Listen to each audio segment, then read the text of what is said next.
People get really scared when we talk about curses and demons and things. Okay, first of all, demons are they're the destruction part of creative source. And the architects, the creators. You can't have one without the other. And in the higher dimensions, they work together. So demons are scary and bad and evil and whatever we've been told by our religious leaders over time, but they have a real purpose. They have a purpose when we won't listen to love, they use destruction. There have been a few moments in my life where I really needed that destruction because I was on the wrong path. Okay. Everything is happening for you, not to you. Welcome, beautiful beings, to season 2 of the Cosmic Love Antenna podcast with your host, Harrison Ma. This podcast sets the loving intention of creating the mystical space needed to pull back the layers restricting health, alignment, and love. Now let's walk you home to your cosmic spiritual heart space. Before we continue this beautiful chat today, wonderful souls, I need to jump in here to share something really exciting. If you've been following these episodes or you've been following me on social media, you know that I am in the process of releasing my first book, Your Cosmic Love Antenna, Define, Embody, and Emit Your Unique Frequency of Love. And at the time of this episode release, pre-orders are now open. If you have been pulled to this show, if you're looking to understand the what, the how, and the why of love, if you're looking to apply some of the tools connected to your chakras, inner child, releasing religious trauma, ancestral healing, emotional release, and so much more, then this beautiful expression from my heart to yours is for you. If you are looking to channel more of your unique gifts and the divine frequency that you are, these pages will open all of this up. And if you're interested, all you need to do is go to cosmicloveantenna.com. That's cosmicloveantenna.com. And you can pre-order this book right now. If you pre-order, click on that link, put in your email, you're going to get access to some special gifts that I'm only offering to those who get in before I release it fully. These gifts are going to be some more channeled meditations, activations, and some other surprises from my heart to yours. So head over to cosmicloveantenna.com, pre-order this beautiful expression, and I can't wait to hear how it shifts your life. If you're listening to this after pre-order sales, that same link can be also used to go to the direct purchase link. Sending love, and I hope you enjoyed the rest of this episode today. Good morning, evening, afternoon, magical spiritual beings. Welcome back to the show and another cosmic dance and download from my heart, and with the heart of the beautiful guest I get to dance with today, straight into your heart space. I am super excited to have a beautiful guest to introduce you today and a topic to talk about. But as always, before we get into that, a quick reminder for all of the returning tribe members and the new souls that might be listening today. If you get a lot of value out of this chat, it hits your heart, awakens you to a degree, please share this out to a friend, a family member, a lover that you think it can give value to. And I'd love to hear your thoughts, your feedback, your perspectives. One of the ways that you can do this is heading over to Apple and Spotify, leaving your comments and your feedback over there. This also supports the show. I have the divine pleasure to welcome the lovely Ella on the show today. Ella is a chi healer. She uses universal life force energy, which I'm so excited to talk about today. She uses chi healing and this to awaken and heal and support beautiful beings. We're going to talk about what this is, why it matters, how it connects to removing negative energies, entities, cleansing your energetic world, helping the masses, and so much more. Ella, welcome to the Cosmic Love Antenna. Thank you so much for having me, Harrison. I'm very excited to be here, and I'm sorry I was so late. I overslept everyone, so there's a little bit of a cosmic dance going on here, but I managed to make it. I managed to wake up. I'm really pleased to be here. I'm excited to talk about chi. You were also telling me, my friend, before we got started, that this is your first podcast that you've had the pleasure to be a guest on. And I like to think this is going to be a good story that you'll tell in the future when you start to expand and talk about all the podcasts you've been on. That first time that I slept in and had that interview was a really interesting one. Yeah, that was interesting. Look at my phone. Ella, where I want to start this chat is before we get into all things chi and universal life force and all the things, I'm actually really interested, and I think maybe a lot of your followers that might be tuning into the show might also be interested to know a little bit about your awakening. And I'm sure this is a long story. So I'd love to hear maybe some of the highlights of how you've stepped into this chi healing world at the moment. And was there, maybe not, but was there a big pain teacher that pushed you into this? Oh, yes. Wow, what a story. So I was a skeptic until a couple of years ago. I didn't have any time for spirituality. I was a law student, very unhappy one.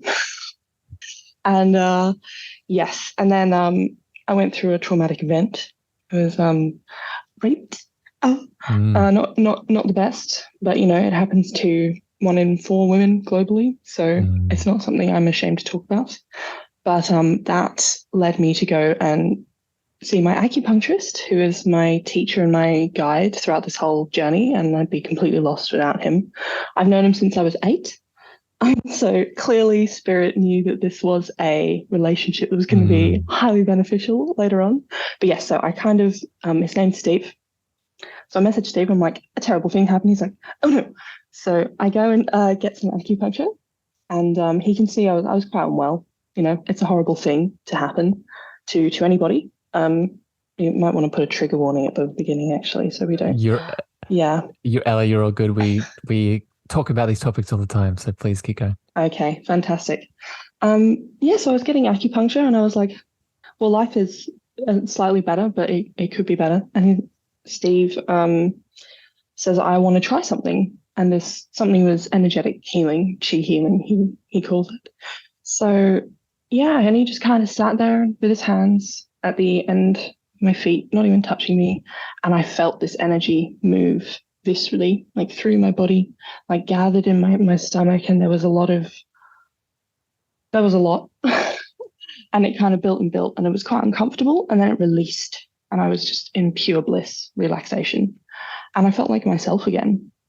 Like, Can I ask a question? Because bubbling up, and sorry to interrupt, but when you tell these stories like this, there's so many downloads that come through. When you say you had a release in your stomach, would you say it was the upper part of your stomach or the lower part of your stomach? I think it was solar plexus. So a few centimeters above belly button, the personal power, confidence, had been very broken by what happened. And I will never forget it, because it completely changed everything. I was just like, you should not be able to do that. You should not be able to not even touch someone and receive. I understood it with acupuncture. I've been having acupuncture since I was a little girl. I was reasonably respectful of other people's beliefs. But I had no time for spirituality. But after that, it was like my eyes opened, and I was like, Steve, are you a wizard? And he responded in the negative. So that was that. But he gave me a few books. I started reading these books. Journeys Out of the Body by Bob Monroe. That was life-changing, because I'm like, what is our consciousness? Because clearly it's not our brain. Clearly it's not our body. And then I started diving into the thousands of pages of peer-reviewed evidence that has been written throughout the years. I started reading about Edgar Cayce, and I started meditating. And when I started meditating, my guides were like, they're ready. They're waiting. Ella, let me jump in here. So first of all, thank you for being so open, and I know that you put the disclaimer that you've come to some acceptance around this event, but still sharing an event like this with a complete stranger you've never met on a podcast before is quite a thing for most people. So I want to just honor you for stepping into that. I want to ask you something based off that event that you experienced. And I asked this from not just my own experience from someone that has also experienced sexual abuse, but from being on this show, for hosting this show for so many episodes now, I see this reoccurring theme of, this is why I asked the question, of these pain teachers coming in, but then the pain being the window to the awakening that we always needed. So let me ask you, Ella, I'm wondering, do you see that event that you experienced, that quote unquote happened to you, do you see it differently now? Yeah, that's a tricky one, Harrison. That's a really tricky one. In a way, yes. It was the trigger. And I think it would have happened eventually. This was clearly my path. This is clearly what I'm supposed to be doing. Yeah, I would say it was the catalyst. There were opportunities before. I don't know, as soon as you like receive a download or you receive information from your guides and they're telling you something of like real significance to you, they show you all the times in your life that you had the opportunity, but you missed it. And so they were like, okay, it could have happened here, here, here, but you chose to ignore it here. And that's okay because it's your choice. But just saying, you had it here and here and here. So, so there were a few moments like that. Did I choose for it to happen? Like, no. And was it a great way for it to happen? No. It's not the first time like that kind of stuff has been happening since I was a child. And I can't, like, I do think that there is lessons to be learned from that kind of deep pain. If you have the opportunity, if you have the privilege to get help, if you have like a stable home environment and they listen to you and you receive the help, you can like grow immensely from these experiences, and you develop a wisdom that comes with the pain.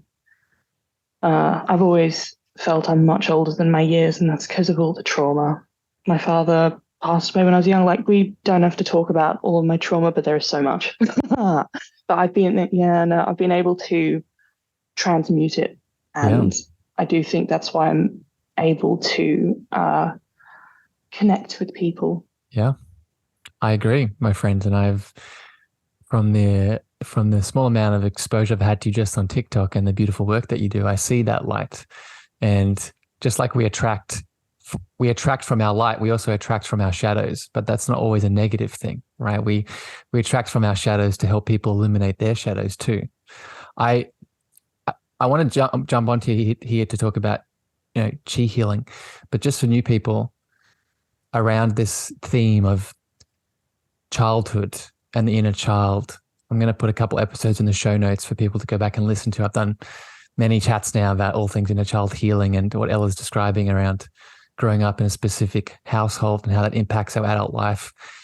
It's very important. And if we have more illumination around this, then more healing is given. Ella, I'd love to dive into now the work that you do in this world. And you've highlighted it in bits and pieces, but let's go into it now for the person that's new to chi healing. How would you describe it to the novice? What is chi healing from your perspective? Okay. Wow. What is chi healing? To ask that, like, you have to understand what chi is. And chi defies being defined. It's universal life force energy. but in China, it's called qi, but it means so many different things. Like qi is the Tao, depending on where you are. The Tao in Taoism is the path of your life, of the universal will The that you way. try. Yes, that's right. That's right.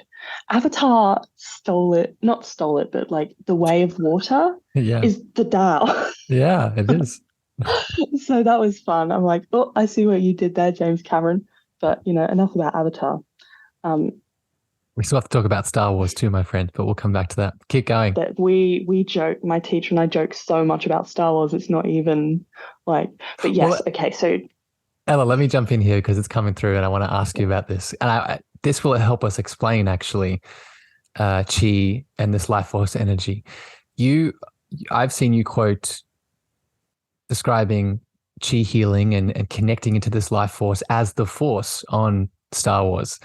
And I think just from my own experience, I think that's a very appropriate comparison. I I have a theory I'd love to pass by you just to throw in here. And I see pop culture. You mentioned Avatar when they're talking about Star Wars. I see pop culture as a gateway drug to the awakening soul. And what I mean by that is you look at Star Wars, and I grew up with Star Wars too, and it's one of my favorite films of all time. And I now look at my awakening process and all that I know about the real reality. And there are more similarities and truths in that film than we even thought perceived. So my theory here, Ella, for you, I'd love to hear your thoughts on this, is do you think God, life force, divine source, whatever you want to call it, do you think it's seeding itself in these pop culture references to help the awakening soul? I totally agree with you. Like Lord of the Rings, Star Another one. Wars, yeah, like the Harry Potter, the big fantasy tropes, okay, especially um like the absolute explosion in YA stuff, youth, young adult stuff. The Lord of the Rings completely, yeah, like was such a gamble by the studios when they were first making it. They were like, is it going to work? Are people actually going to be interested in fantasy? And it completely changed cinema. Like, of course, Source is involved. It's involved through us. Yeah. We incarnate with certain plans for what we want to do in our life. I know I'm not explaining this to you, you clearly understand, but for the audience who may not be aware, yes, so we have plans. We incarnate with certain purposes. And some of these purposes, clearly, for someone like Peter Jackson, was to rebirth Lord of the Rings for the new generation. And despite its gentle sexism, it was written in the 1950s by a white man, okay? Every bad person is Middle Easterner, all right? Let's not get into it. The women are the gentle folk, all right? Let's not get into it. There are still lessons about like the mysticality and, and hardship and trauma and bonding and friendship, especially for men. Like, don't like Fellowship is a massive sausage fest, all right? It's about men like, opening their emotions and feeling. So yeah, look, Lord of the Rings was my absolute favorite when I was a kid. And then Harry Potter taught me how to read. My mother, who studied English literature, was always like, here's Jane Austen. And I'm like, no, mummy, I want to read Harry Potter. Going back to the question, my friend, of what is chi healing, what do you think these films, maybe let's use Star Wars as an example, what do you think they can teach us about chi healing and how we can maybe use that either as someone that's receiving it or someone that wants to be a practitioner, much like yourself? I think it's a great way to bring an idea that's already fully fledged in a film like Star Wars about the Force. Okay, you can talk to anyone about the Force and they know roughly what you mean by it. They know that there's good and bad, I suppose, although that's very, Polarity. yeah, polarity. But it's just like if you want to know what chi is, and get asked, like, what is chi? And comparing it to the force is a funny joke, but it's also not. And I am no particular expert in chi. I am studying Chinese medicine, but I am not like, yeah, I feel like this is a more appropriate question for one of my teachers, to be honest, but I will do my best. Chi is the universal life force energy that runs throughout all things, including you in energetic pathways throughout your body that I'm learning about right now. And there are a lot of them. The nadis, And the meridians. Yeah. that's right. Yeah, meridian pathways. And so, yeah, so what I can do is I can sense chi on people. Sometimes I can see it. My higher sense perception is still growing, but I'm primarily sensory. So I can sense where your chi may be stuck or in one of your energetic bodies where there may be stagnant energy. Mm, It's hard to describe how it feels, but it's yeah. like fog Yeah. or like It's dense. mucus. Yeah, it's Dense. dense. That's it. It's dense. So I can clear that away. Yeah. And I found out that you can record it. Ella, let me ask you a question because it's bubbling up here. And actually, before I ask it, let me just give you some love, right? You said that maybe this is better for one of my teachers, a master. And I would actually say there's no such thing as a master. And this is not taking anything away from your beautiful teachers. But what I mean by that is I think we're always expanding. I think there's always more to learn. And even the quote unquote masters in our world that give us a lot of beautiful teachings, they too, to take in more information, as the shamans say, we have to be the hollow bone. So we always have to be open to receive. So I think, Ella, and many of your fans, I'm sure, could attest to this, that your divine awareness and knowledge and gifts to the world, whether they're of a master degree or not, they have value in love and light, right? Absolutely. Yeah. So please go. Yeah, look, there's it's an interesting distinction that I'm still not entirely comfortable calling myself, me, right now, a master. I only found out that I was more than my physical body 18 months ago, 2 years ago, okay? Right now, I'm not a master. My soul, my previous lifetimes, they have come up as an ancient remembering, the kind of energy that I tap into from my higher self. They know what they're doing. I channel their energy. So there's different layers of consciousness that I access when I'm doing my healing. I will never stop learning. As you say, like you never stop learning about this. And the second that you think you know everything, you stagnate. Yes, that's the word. Stagnation is the word. The question I wanted to ask you with what you're saying about healing others, from a chi perspective and the work that you do you think it's you healing them, or do you think it's you showing up in your beautiful, I call it the love frequency that you are, the deepest expression of you, and in that illumination, you actually give the other person the chance for them to awaken their light, their love, the thing that they needed in that moment to move through that stagnation? What are your thoughts on that? Oh, yeah, no, me personally, I am not doing healing. I'm not doing the healing. I am channeling the healing energy. When I was a baby practitioner, I accidentally would heal people with my own chi field, my own energy, and that was very exhausting. It was, oops, I need to rest because I've given away my energy. But no, I am channeling.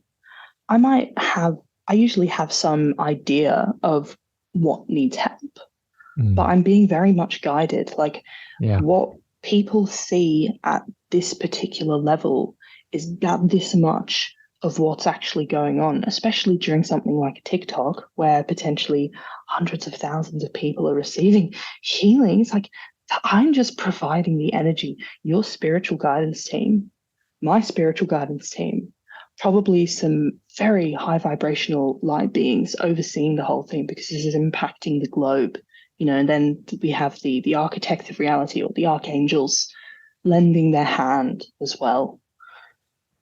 Yeah. So yeah. Ella, this is so important. I want to steer the chat into this direction now, because you mentioned TikTok and you mentioned the masses coming in. And I want to speak about this with your particular experience, because just for people that maybe are new to Ella and her beautiful voice, I discovered Ella on TikTok, and she has quite the following and the audience that comes to see her. And from an energetic perspective, this brings up a lot of interesting points that I want to chat with you. And the first is, I don't know if you've noticed this, my friend. I've noticed this. In our culture at the moment, we have a limiting belief that our power is outside of us, whether it's the government, whether it's our culture, whether it's our religion, whether it's the pharmaceutical companies, whatever. Insert big group here. We are stuck in the illusion that my power, my truth, my understanding is outside of me. And a big part of this is coming back to our own power, like you shared with your solar plexus at the start. Oh, yeah. What I've noticed on social media, specifically TikTok, within a lot of the healing community, is it's very easy to get stuck in this belief within spiritual guides. So insert Ella. It's easy to think that I will go into a TikTok with Ella, and the way that I'm feeling around her, she's making me feel that way. She's giving me something, rather than you're awakening the truth inside of them. So I'm wondering, can you speak to this, my friend? And have you noticed this on TikTok? Have you noticed this going on? Oh, yeah, you make such a good point.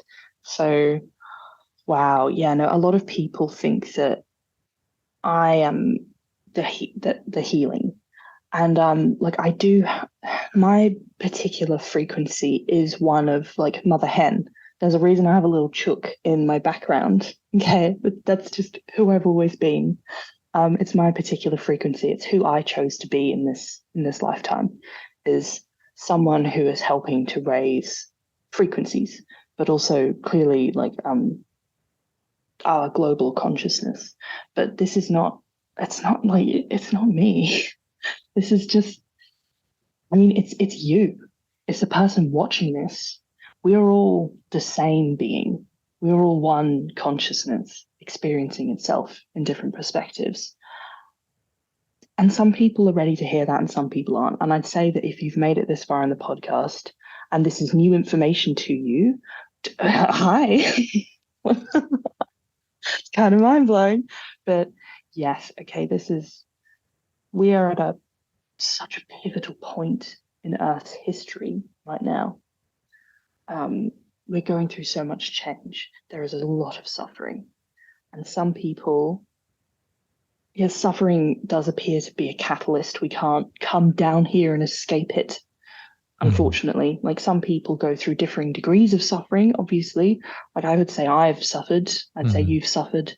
Our suffering, not that it's comparable, but to someone in Iran right now, to someone in the Ukraine, to someone who's lost their whole family in Syria, and so there's different degrees. But if you're in a space where it is possible for you to recognize your own divinity, your own power, then that is something the healing is doing. Yeah. Because it's helping remove like limiting beliefs, blockages in hundreds of thousands of people, which is still crazy to me. Yeah. It does not seem real, but it is. Yeah. And just to affirm this even more with what Ella's saying, let's make this very practical, and I'll explain this and get your thoughts on this, Ella. If I pop into a TikTok with Ella and Ella's doing a healing, and that moment, as soon as I step in, I feel something. I feel energy moving through me, or I feel a shift, or I feel a release, or maybe I cry. In that moment, we can there's a couple of comments we can make. We could make comments/questions. We could say, oh, what am I feeling? And you could answer that question with Ella. I'm feeling Ella. I'm feeling her love, her frequency. But then I would encourage you to ask, okay, if that is true, ask yourself, what is the thing that is receiving that? What is the thing that is picking up on that? What is the thing that's inside of you that's allowing you to feel that? Right? Because this brings in the conversation of resonance. Right? What does it really mean to resonate with someone? Right? It means that that which is in Ella is also in me. What are your thoughts on this, my friend? We're vibing. Yeah. I love it when people say that's not the vibe, or it's a vibe. And what they're talking about is vibrational frequency. Yeah. What they're talking about is that sixth sense that's picking up something's wrong or something's right. And they're trusting it. You know, I give a certain vibe, but I'm also channeling very, very high vibrational frequencies, very beautiful ones, really lovely. I can feel them quite viscerally. People often ask, like, what, do you feel anything? I'm like, yeah, man, yeah. It heals me as it's healing you. Yeah. But you know, it's not me physically providing the energy. Yeah. If it was, I'd be dead. There's no way. There's no way one person can do something like. I think at this point in time, my videos have been seen by 20 million people, which is. Well, it's crazy, right? It's from the human lens, it's crazy, my friend. But from the divinity that you are, to me, it makes total sense, right? Because that potential that you're tapping into, that is really what we are, right? You're, in this instance, you're tapping into the potential of people reached or followers on TikTok, but that abundance that you're connecting into, it's what we're all made of. We're made of that abundance, right? You're seeing one form of it. Let me ask a question in regards to all the people coming in. And one of the common questions I'm sure you get, and I get this a lot too, is learning to cleanse and release negative entities, demons, curses, thought forms, many different names for the same topic. So I'm interested, my friend, one, how you personally deal with, you know, all of the, let's just call them negative thought forms that are projected onto you, maybe on TikTok. And what do your practices look like to cleanse this? Because I think this could give a lot of value to people listening. Okay, yeah. All right. People get really scared when we talk about curses and demons and things. Okay, first of all, demons are like, they're the destruction part of creative source. An angelic, the architects, the creators. You can't have one without the other. And in the higher dimensions, they work together. So demons are scary and bad and evil and whatever we've been told by our religious leaders over time, but they have a real purpose. Jinx. They have a purpose. When we won't listen to love, they use destruction. There have been a few moments in my life where I really needed that destruction because I was on the wrong path. Okay. Everything is happening for you, not to you. And there are some people that aren't ready to hear that. And it's very difficult to explain or not be a condescending twat to someone who is going through intense suffering and say, oh, it's just happening for you. Don't worry about it. No, we need to meet them at their level. Yeah. Some people aren't ready to hear that information, and that is okay. You know, all we can do, I'm going to be like a healer professional. I'm going to see very like sick people. You can't be blasting them with spirituality stuff if they're not ready for it. That's very bad practice, you know. So that's demons. Yeah. And how do you cleanse, my friend? Do you have any practices? So for example, yeah. I'll give you some of mine. This is a daily thing for me. If I didn't do this, I would feel the difference. Every morning I I do a chakra cleanse. I call to the violet flame. I connect to angels and ascended masters. And I, in the middle of my day, I very intentionally get out onto the earth and I do my own sort of meditative practice with the sun. So what do your practices look like, my friend? Qigong. Mm.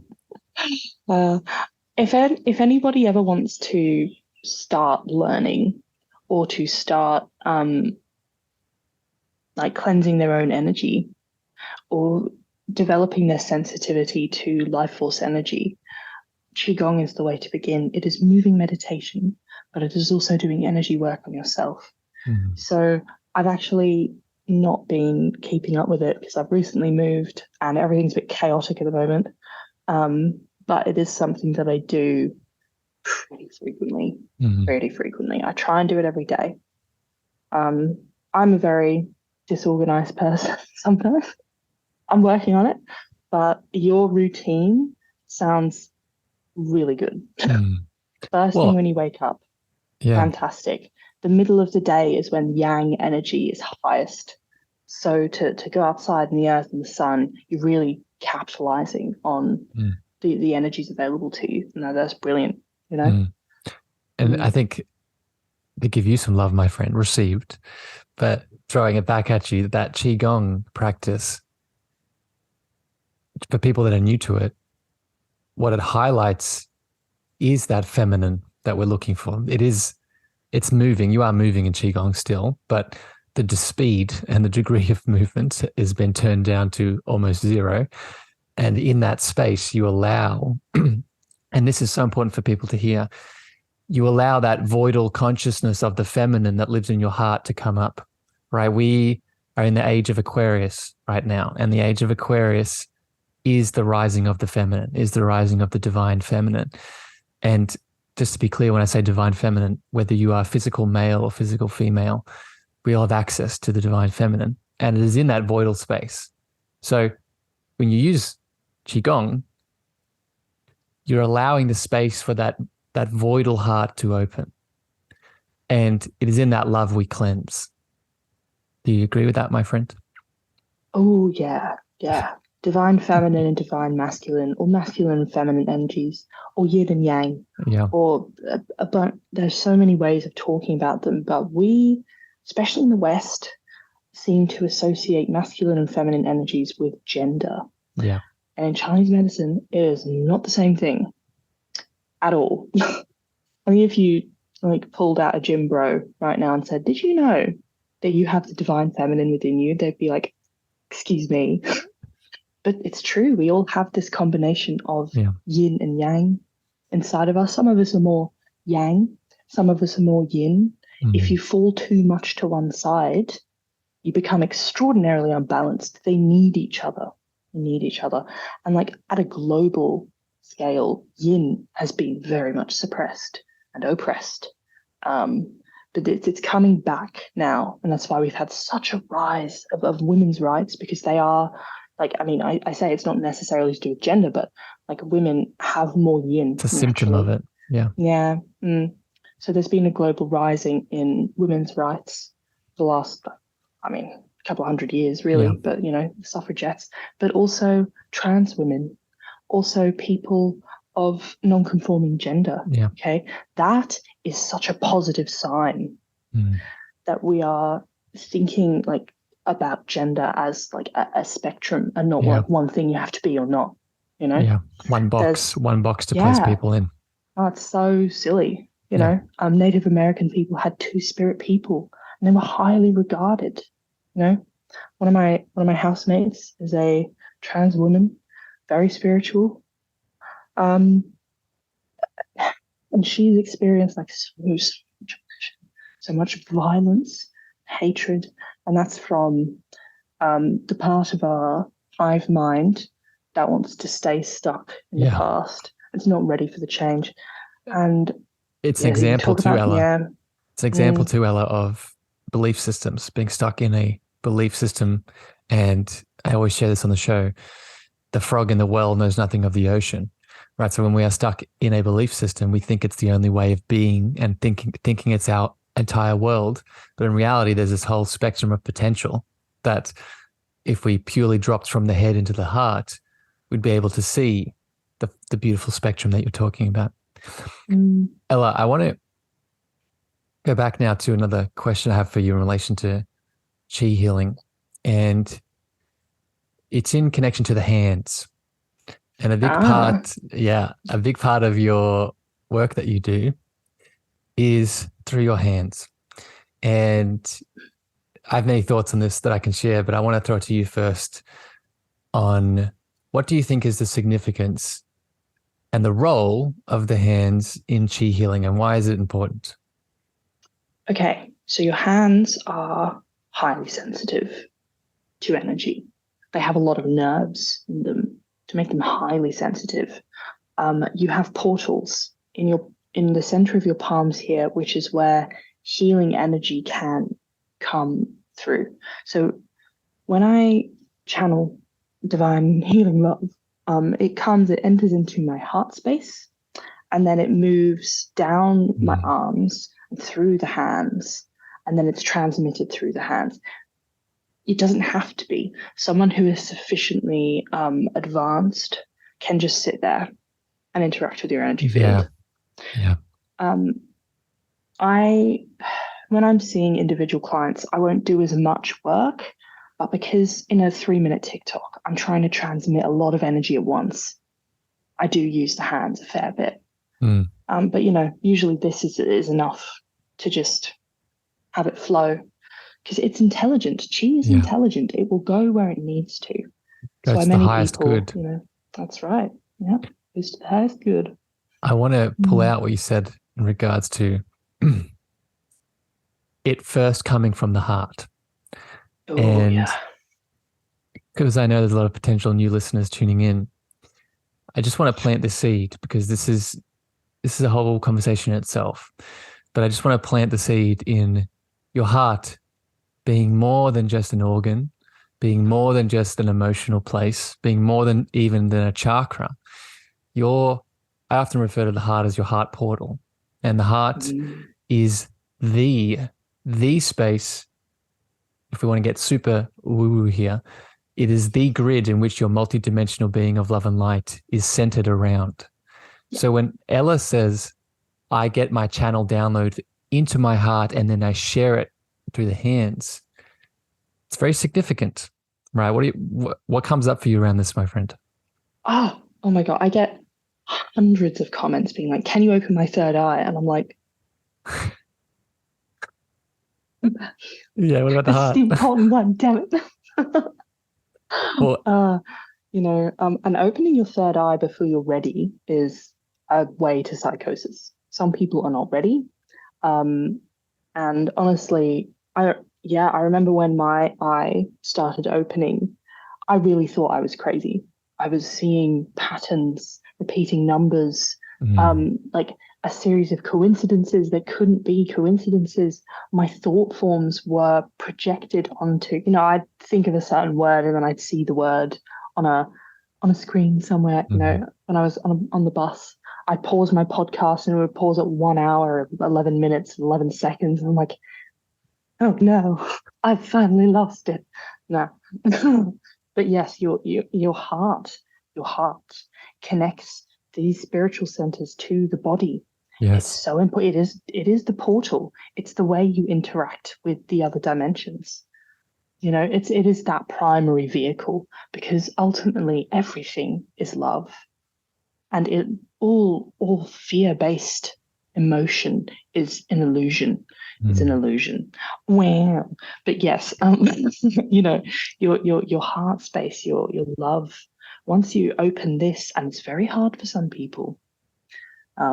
It's not an easy thing, especially if you've gone through hurt, pain, been heartbroken, But in Chinese medicine, the heart has it's very significant. It's the home of your Shen, your spirit, And if the spirit is damaged, the person can become very ill. So someone who's depressed will be treated with heart points. The heart meridian is like the only one I know really well, because I haven't started studying the full-on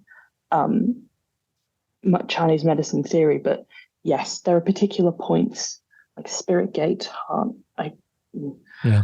Let's not talk about specific acupuncture points yet. Okay. Well, Ella, so I want to go back to what you said about the psychosis element, because that is so, I want to make sure people heard that, because I think this is probably the fear that most, I want to say this as compassionately as possible, most left-brained individuals that are coming into the spiritual world have, right? They fear that all of what Ella is doing, all of what Harrison is doing, or whoever the very advanced consciousness is, this is just, a form of mental health challenge or a form of psychosis. And it's not an or question, it's an and question. It's a psychosis is very real. These mental health challenges are very real. And there are these higher consciousness states in connection to guides and seeing visions are also real. But the question is the order in which we do these things and the pace in which we move through them. And your example that you gave of, going to the third eye first, what can often happen, and this is where the spiritual ego comes in. I see Ella on a TikTok and I go home and I'm like, I want to do that. So without dropping into the heart first, I go straight into my third eye and I start to open up gateways that I'm not ready for because I'm stuck in this ego mindset that I need to compare myself to Ella. Versus if I drop into my heart first, connecting to that Shen that you beautifully highlighted, and then view my third eye, now I'm coming at that same place, but now I'm not coming at it from the ego. I'm coming at it from my divinity that knows my highest potential. Do you have any thoughts around this, my friend?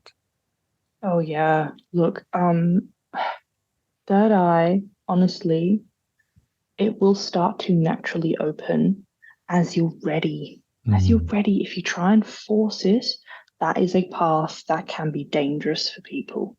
Because as you say, like, my left brain analytical person still has a lot of trouble with the fact that I'm highly intuitive and I can speak and receive information from beings that I can't see or show anyone else, really. And when it first started happening, I went to my psychologist and I explained what was happening, which was terrifying, by the way. Yeah, can imagine. He is lovely. I've seen him for many years. But, I'm like, I really want to make sure that I'm not in a psychotic episode right now. Yeah. And we went through all the symptoms and I'm not. Hooray, go me. But if you try and force it, it's like taking a bunch of psychedelic. Yeah. It's exactly what it is. And you're not ready for a trip, and you will have a bad trip. Yeah. You will not have a good time. That's the perfect analogy for it, my friend. To add to that, think of it as, and this is why we also need to be in that sentence that I just explained, I was saying, be mindful of the ego, but at the same time, we also see that the ego also can support us if we can see that it is often the windscreen on the car that we're driving down the highway, right? And if we chuck the ego out or we become too identified by something we think the ego is in, then what we actually do is unintentionally, we take that windscreen shield off as we're driving down the highway and we get blasted in the face by God, right? We get, it's, as you can imagine within that image, it can be very frightening and can be very traumatizing if we're not ready for it, right? Yeah, and there are also beings that aren't super friendly on the lower astral. And once you open your eye and you say can sense or perceive them, they go, oh, they can sense and perceive us. Yeah. Yeah. And that's where you get your astral parasites from, and your sleep paralysis demons. Yeah. All the things. Yeah. All the things that you may not be ready for. So honestly, it's not just your heart, it's all these lower chakras. Yes. You need to work through all of them and work on balancing all of them and be in a very solid place mentally and physically and emotionally before you try and tap into your eye. There is plenty of time for psychedelic trips when you're dead and you're no longer incarnated, and you can do anything you want, and you can be any way you want, and you can have a certain fun time according to your vibrational frequency and where you get sent off. Okay, Yeah. but for now, you got to work at it. Yeah. You can't skip to the end. And again, for you people listening, I've done a few episodes on my views and perspectives on psychedelics. So for people that want to go more into this, because it's a very important topic that Ella's hitting on, I'll put it in the show notes for you to listen to. Ella, I want to go to another topic here now. And I'm really enjoying this chat, my friend. Me too. I'm grateful for you.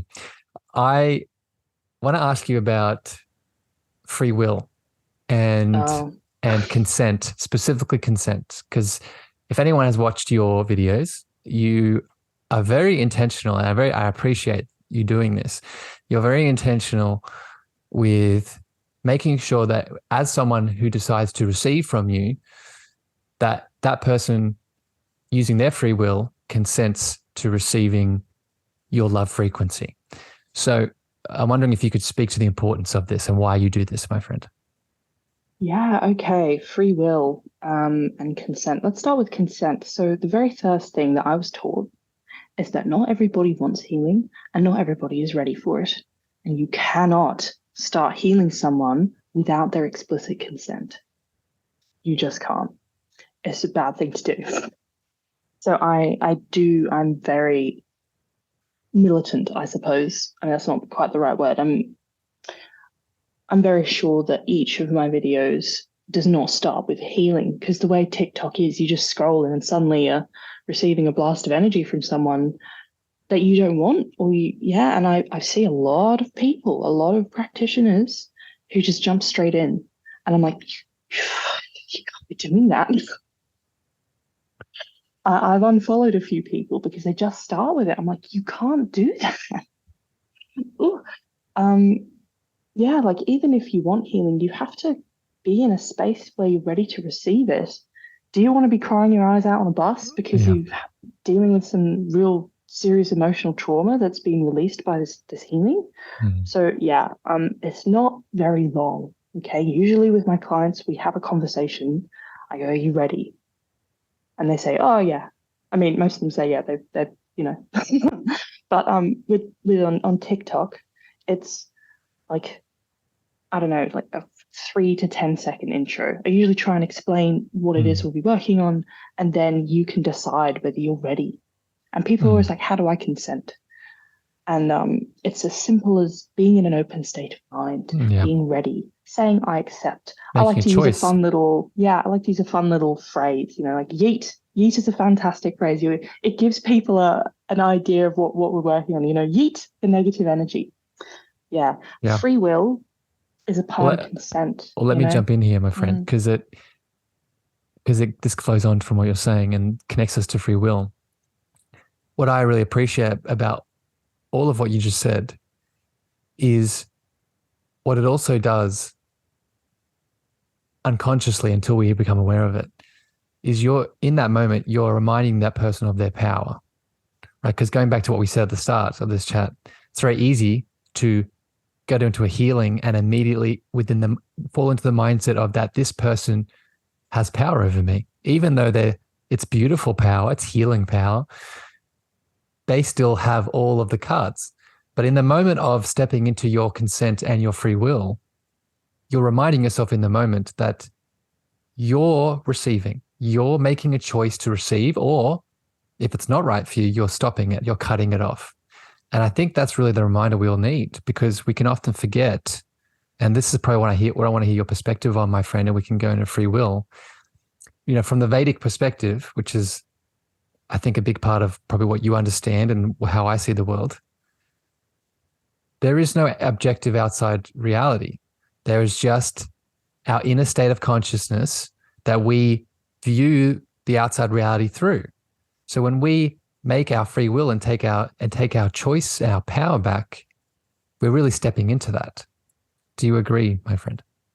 Yeah, look, I wouldn't call myself, I'm very interested in Vedic ways of being and doing, but I would not be like, oh yeah, I can comfortably talk about it.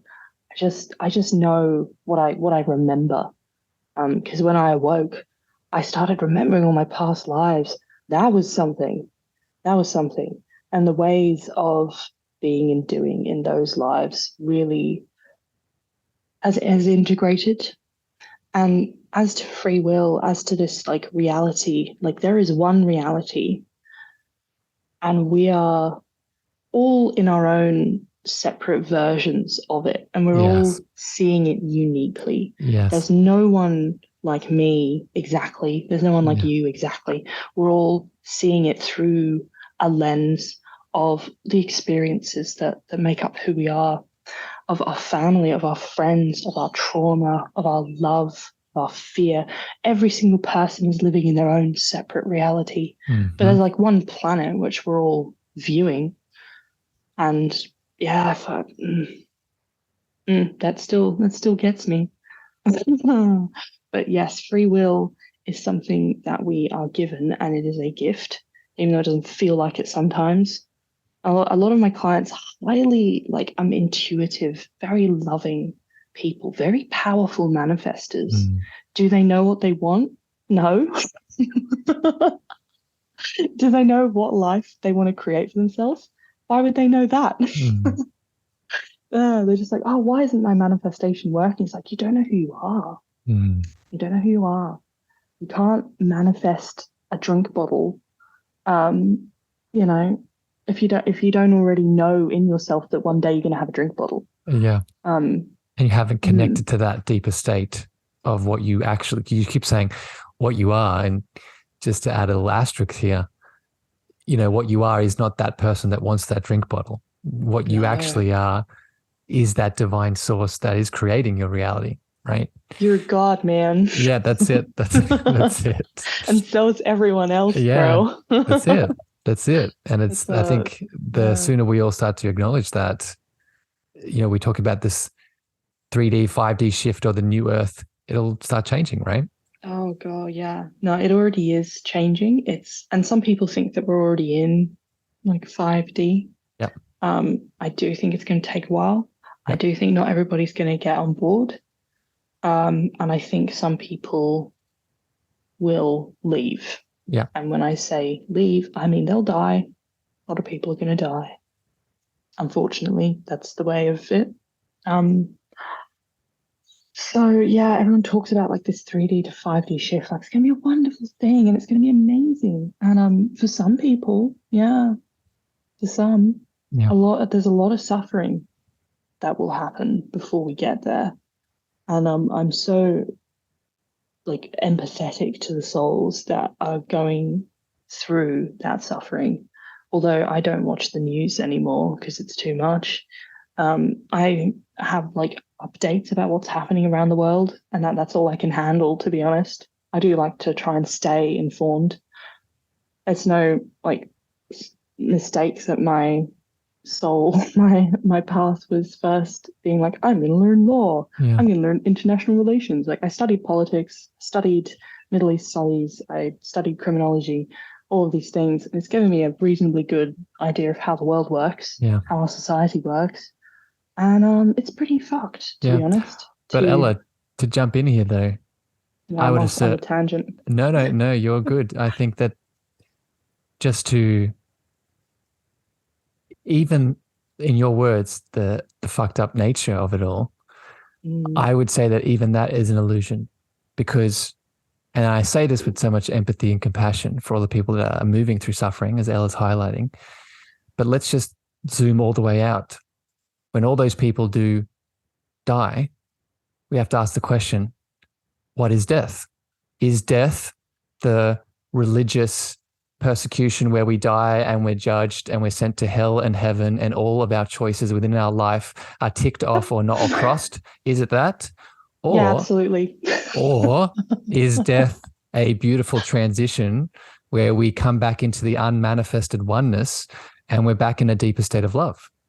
So, I mean, that's what I tune into. And so when I see those people, my friend, that you're talking about, compassion, empathy, but also a view of even that is okay, right? Even that has its purpose, its divine part in this beautiful human playground that we're all a part of, right? Yep. Um, I I agree, but when you're going through it, Yeah. when you're seeing your Yeah. home burn, when you're Yeah. seeing your family die, like The that's not human, okay. And yeah, it's never okay. Yeah. the As a human has human, trouble. sure, but you're having that human experience, you know.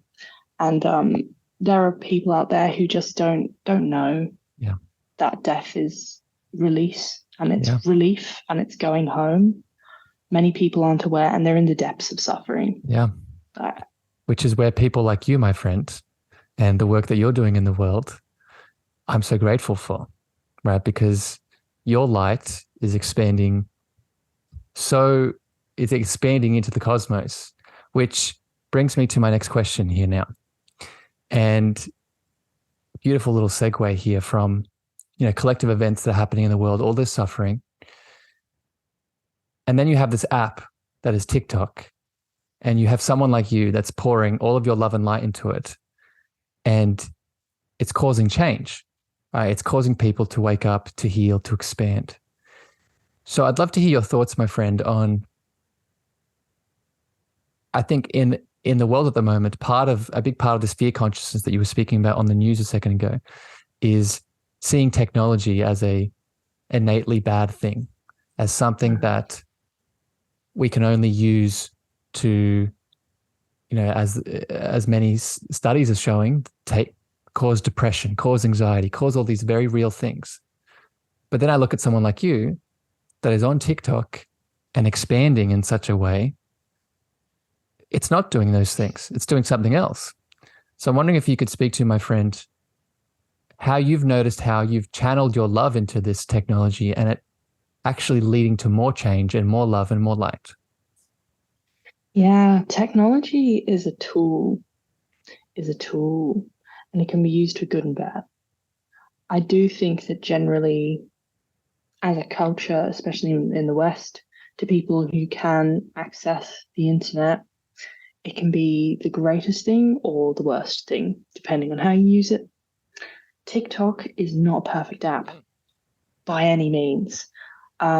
I do think that one of the reasons I was able to grow the following I have been able to is because I'm white passing. I am pretty, I suppose, whatever that means. And I don't talk about my bisexuality that much Mm. because it's suppressed.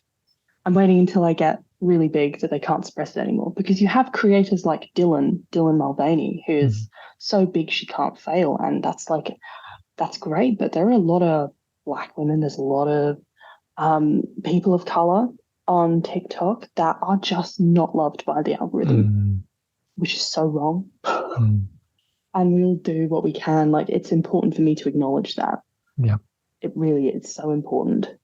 And I do encourage everybody listening to support people of Mm. color on any app, but especially TikTok because they are suppressed. Mm. Let's not talk about all the data that they may or may not be taking from you. Ah, but yeah, look, but it can also be used for good. Yeah. There are wonderful creators on TikTok. Um, Like I, yourself, my friend. that's very kind. Thank Yeah. you. And I'm Ella, still, yeah. I'm not going to let you get away with this. So everything you just said is beautiful and I agree with all of it. But then there's you, right? And yes, you tick certain boxes. Yes, you're a female. Yes, all these. Yes, I'm never disregarding a lot of these matrix sort of boxes that most of Mm, us as these awakening beings have to move through. However, despite all of that, there is, it doesn't matter how much of that you've done. Anyone that's listening to this show that knows you or will know you after it, they very much know when they step into a live with you or a TikTok or a video, whatever it is, they feel something.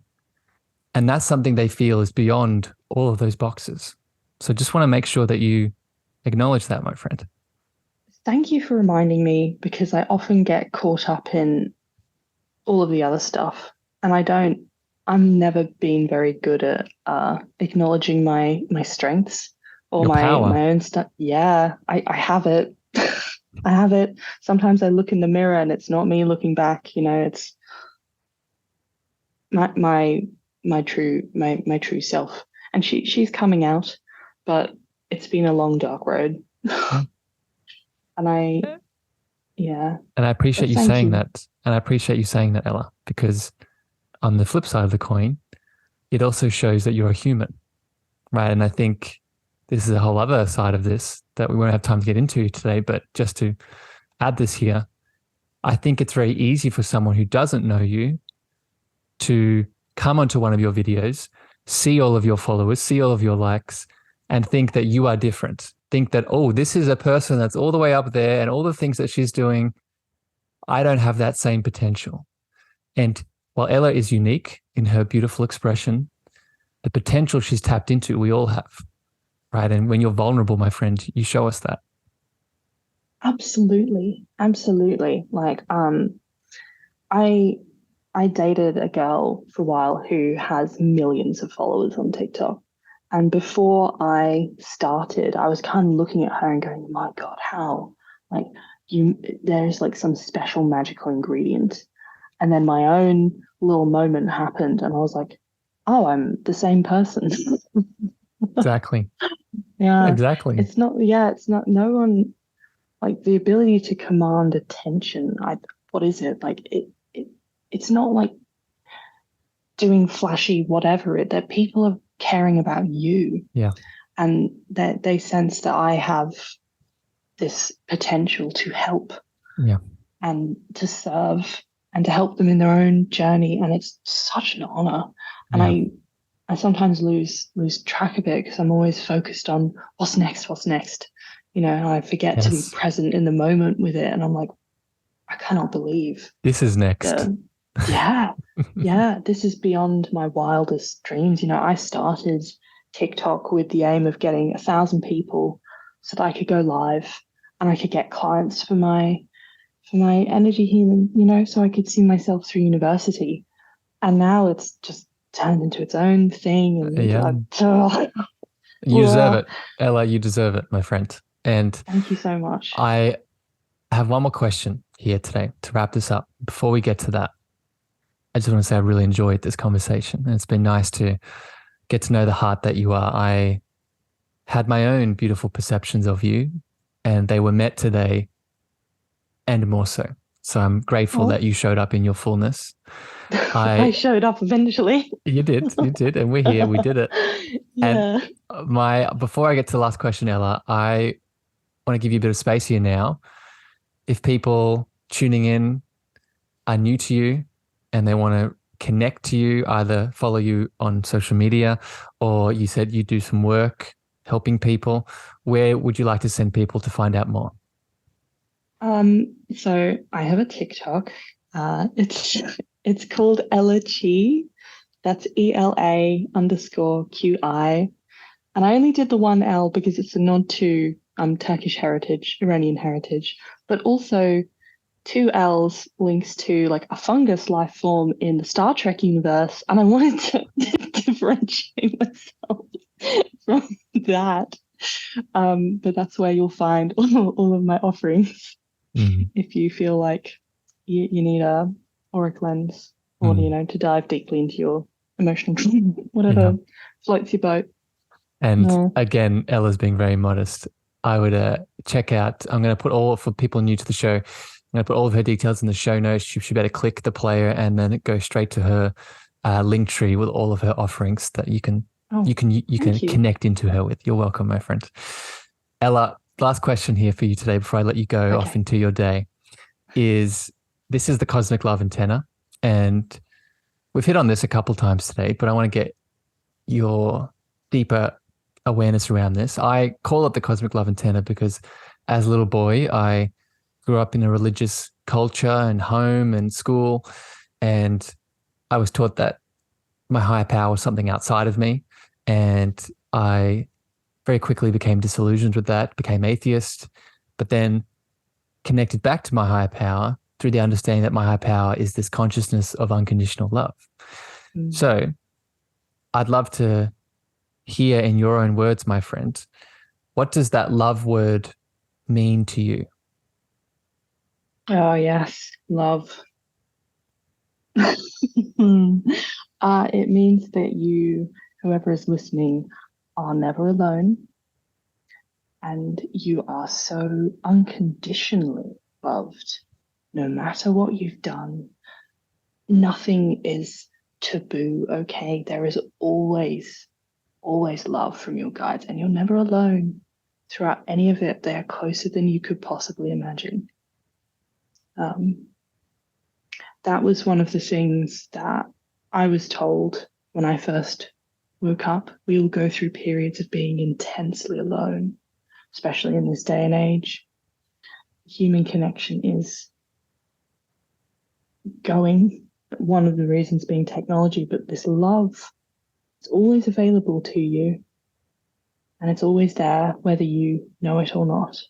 And you are so supported. Beautiful, my friend. Well said. Ella, I love you very much. Thank you for your time today. Thank you for your beautiful soul. Wonderful listeners out there in the listening world. We hope this has given you guidance, insight, and deeper reflections. Again, if it has, please share this far and wide.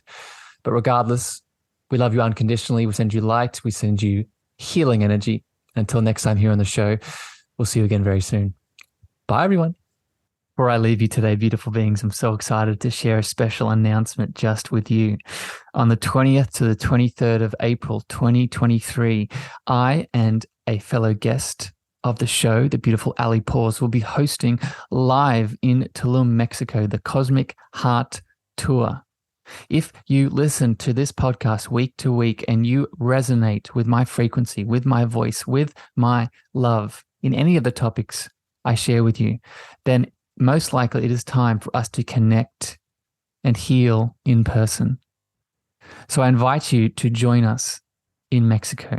Join us for some meditations, activations, yoga, craniosacral therapy, a book release, a live Q&A, poetry, and so much more. These spots are going to fill up super quick because our intention is to make this exclusive and intimate. So please DM me Cosmic Heart Tour on any of my social channels. That's Cosmic Heart Tour on any of my social channels, Facebook, Instagram, TikTok, LinkedIn, and we'll book in a meeting so you can join the love.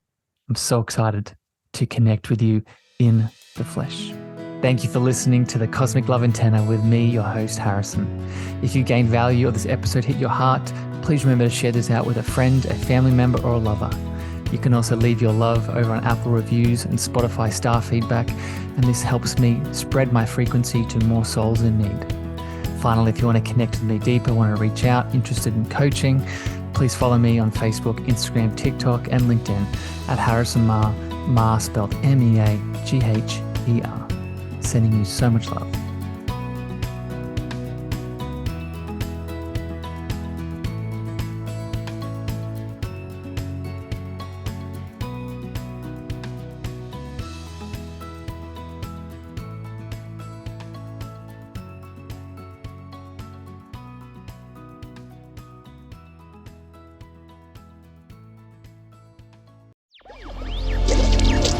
Electricast.